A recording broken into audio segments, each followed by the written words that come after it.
அனைவருக்கும் வணக்கம். சமயபுரம் மாரியம்மன் தன் அண்ணன் ரங்கநாதரிடம் சீர்பெறும் கதையை பார்க்கலாம் வாங்க. தை மாதம் வந்ததுமே பூச நட்சத்திர உதயமான அந்த புனித நாளில் அம்மன் உள்ளத்தில் ஒரு நினைவு வருது.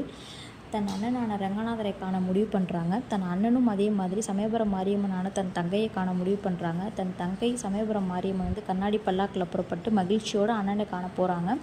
அதே மாதிரி அண்ணனும் தங்கச்சியை மகிழ்ச்சியோடு வரவேற்க முடிவெடுக்கிறாங்க.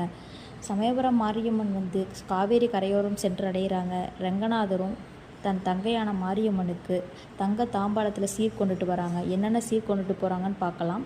புடவை, கண்ணாடி வளையல்கள், மாங்கல்ய பொருட்கள், பால், பழம், அரிசி, வேப்பிலை, இது மாதிரி சுபமாங்கல்ய பொருட்கள் எல்லாமே வந்து அம்மனுக்கு, அதாவது தன் தங்கையான மாரியம்மனுக்கு கொடுத்து ஆசி வழங்குறாரு. தங்கையும் மனதார ஏற்றுக்கிறாங்க. இது பல ஆண்டு காலம் நடந்து கொண்டு தான் இருக்கிறது. உங்களில் எத்தனை பேர் வந்து இந்த காட்சியை வந்து பார்த்துருக்கீங்கன்னு சொல்லி மறக்காமல் கமெண்ட் பண்ணுங்கள். அதே மாதிரி பார்க்காதவங்க நாளைக்கு கண்டிப்பாக பார்க்கலாம். எல்லாருமே காவேரி கரையோரம் போய் நின்று அந்த கண்கொள்ளா காட்சியை நீங்கள் பாருங்கள். அண்ணனும் தங்கையும் சேர்ந்து பக்தர்களுக்கு ஆசி வழங்குறது ஆண்டுதோறும் நடந்துட்டு தான் இருக்குது. நாளைக்கு பார்க்கலாம் வாங்க.